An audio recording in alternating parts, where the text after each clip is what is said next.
Paris में मौजूद lover museum, जिसे दुनिया का सबसे ज्यादा महफूज स्ट्रक्चर समझा जाता था, सरेआम दिन दहाड़े लूट लिया। वो सनसनीखेज ड्रॉबलीज जिन्हें हम अक्सर हॉलीवुड मूवीज में देखा करते थे, वो हकीकत में सबके सामने भी हो सकती हैं। MQTV की वीडियोस में एक बार फिर से खुशामदीद। नाजरीन, 19 अक्टूबर 2025 की सुबह लोवर म्यूजियम रूटीन के मुताबिक आम लोगों के लिए खुलता है। गार्ड्स अपनी अपनी जगह पर थे और दुनिया भर से आए टूरिस्ट म्यूजियम के अंदर दाखिल होते हैं। सुबह के 8:30 बजे अब म्यूजियम को खुले 30 मिनट हो चुके थे। तभी म्यूजियम की दूसरी साइड, जो रिवर सीन को लगती है, वहां एक गैर मामूली हरकत होती है।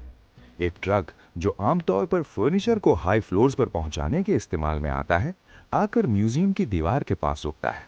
इस ट्रक पर एक मैकेनिकल लिफ्ट लगी हुई थी, पर ना तो इस ट्रक को कोई फर्नीचर ऊपर चढ़ाना था और ना ही इसमें बैठे लोगों की नीयत साफ थी। इस ग्रुप में टोटल 4 लोग शामिल थे। उन्होंने येलो और ऑरेंज कलर्स की वेस्ट पहनी हुई थी, बिल्कुल वैसे ही जैसे कंस्ट्रक्शन वर्कर्स पहनते हैं, पर उन्होंने अपने चेहरे बैलाक्लावर्स पहनकर छुपाए हुए थे। 4 में से 2 लोग बिना कोई परवाह किए मैकेनिकल लिफ्ट को एक्सटेंड करके म्यूजियम की पहली मंजिल पर मौजूद एक बालकनी पर पहुंचते हैं। ये बालकनी म्यूजियम के सबसे शानदार हिस्सों में से एक गैलरी, द अपोलो रूम यानी गैलरी ऑफ अपोलो तक जाती है। ये वही गैलरी है जहां फ्रांस के शाही खजाने नुमाइश के लिए रखे गए थे। पर अपोलो गैलरी के अंदर घुसने के लिए यहाँ एक बड़ी रुकावट थी, एक इंतहाई मोटे शीशे की दीवार। बालकनी पर पहुंचने के बाद उन्होंने अपने बैग से इंडस्ट्रियल ग्रेड डिस्क कटर निकाला और चंद ही सेकंड्स में गैलरी के शीशे में सुराख करके अंदर घुसने में कामयाब हो गए। ये सब कुछ इतना जल्दी हुआ कि अभी तक सिक्योरिटी गार्ड्स को इसका इल्म नहीं था, पर इस हरकत से म्यूजियम का सिक्योरिटी अलार्म बज उठा और गैलरी में मौजूद गार्ड्स ने चोरों को देख लिया। पर चोरों को किसी चीज की परवाह नहीं थी। उन्होंने गार्ड्स को पावर टूल्स दिखाकर धमकाया और अपने काम पर लगे रहे। गार्ड्स ने फौरन प्रोटोकॉल को फॉलो करते हुए गैलरी में से टूरिस्ट निकालना शुरू किया। म्यूजियम में अब अफरा तफरी मच चुकी थी। एक ऐनी शाहिद ने बाद में बताया कि वहां मुकम्मल खौफ व हिरास का आलम था। लोग समझ नहीं पा रहे थे कि हो क्या रहा है। जब तक पुलिस और स्टाफ मेंबर्स परेशान लोगों को म्यूजियम से बाहर निकालने में मसरूफ थे, उन 2 चोरों ने इंतहाई इत्मीनान से गैलरी में मौजूद डिस्प्ले केसेस के शीशे तोड़े, 9 कीमती खजाने उठाए और फिर उसी कटे हुई शीशे से बाहर निकलकर बालकनी में चले गए। वहां नीचे उनके 2 साथी अब स्कूटर्स पर उनका इंतजार कर रहे थे। वो लिफ्ट की सीढ़ियों से तेजी से नीचे उतरे, स्कूटर्स पर बैठे और वहां से फरार हो गए। ये सब कुछ इतनी तेजी से हुआ कि किसी को समझने का मौका ही नहीं मिला। पुलिस के मुताबिक चोर म्यूजियम के अंदर 4 मिनटों तक रहे और पूरा ऑपरेशन यानी ट्रक को पार्क करना, स्टेयर्स एक्सटेंड करना, शीशा काटना और लूट मचाकर भाग जाना, इसमें सिर्फ और सिर्फ 8 मिनटों का वक्त लगा। जाते जाते उन्होंने लिफ्ट वाले ट्रक को आग लगाने की कोशिश भी की ताकि पुलिस को पीछे ट्रक पर कोई सबूत या फिंगरप्रिंट्स ना मिल सके, लेकिन म्यूजियम के एक बहादुर स्टाफ मेंबर ने फौरन मुदाखलत की और उन्हें ऐसा करने से रोक दिया। ये चोर दरिया के किनारे से होते हुए बोलेवार्ड पेरिफेरिक यानी पेरिस के रिंग रूट से A6 मोटरवे के जरिए भागने में कामयाब हो गए। ये डे लाइट रॉबरी फ्रांस के लिए नाकाबिले बर्दाश्त जिल्लत थी। लेकिन सवाल ये है कि म्यूजियम से आखिर चोरी क्या हुआ? चोरों ने किन चीजों को निशाना बनाया था? जब नुकसान का अंदाजा लगाया गया तो पूरे फ्रांस में सोग की लहर दौड़ गई। जो चीजें चोरी हुई थीं उनकी फाइनेंशियल कीमत तो थी ही, लेकिन उनकी तारीखी और सकाफती वैल्यू को प्राइसलेस कहा गया है। मिनिस्ट्री ऑफ कल्चर के मुताबिक म्यूजियम से टोटल 8 कीमती चीजें चोरी हुई हैं। अब यहाँ आप सोचेंगे कि पहले तो मैंने 9 कहा था।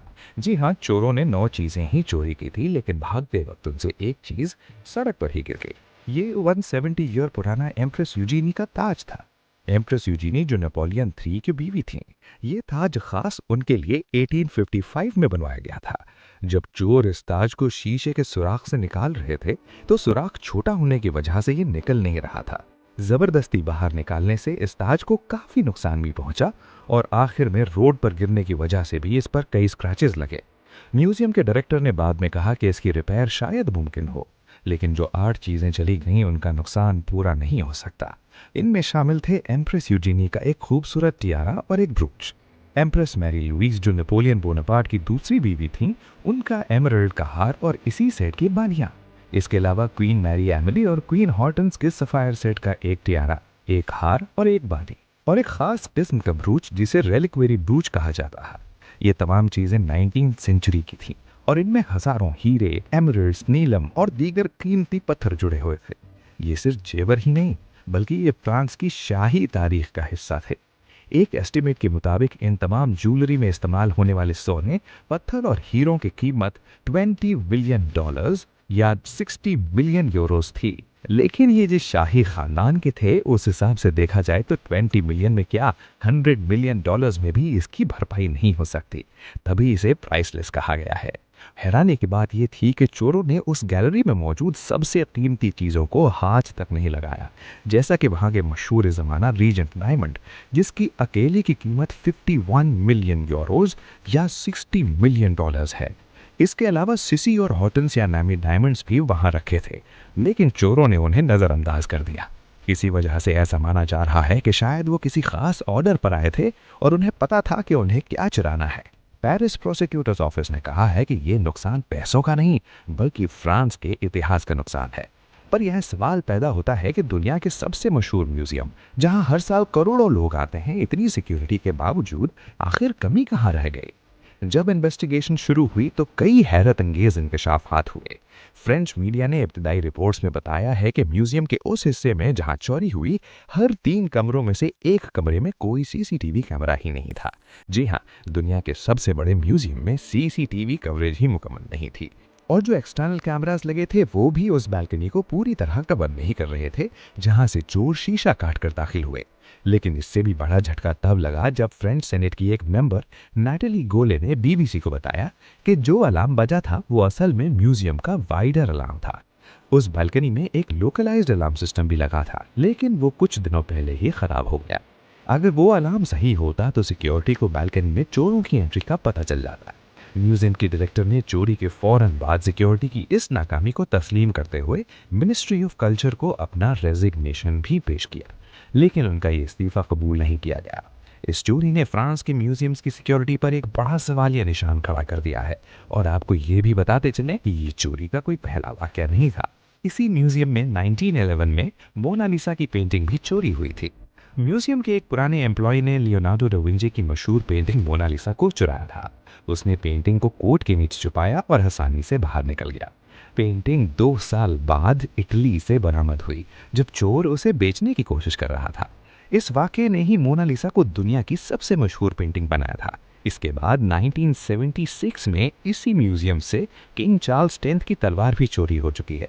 3 चोरों ने म्यूजियम की खिड़की तोड़ी और अंदर घुसकर किंग चार्ल्स 10th की तलवार चुराई थी, जो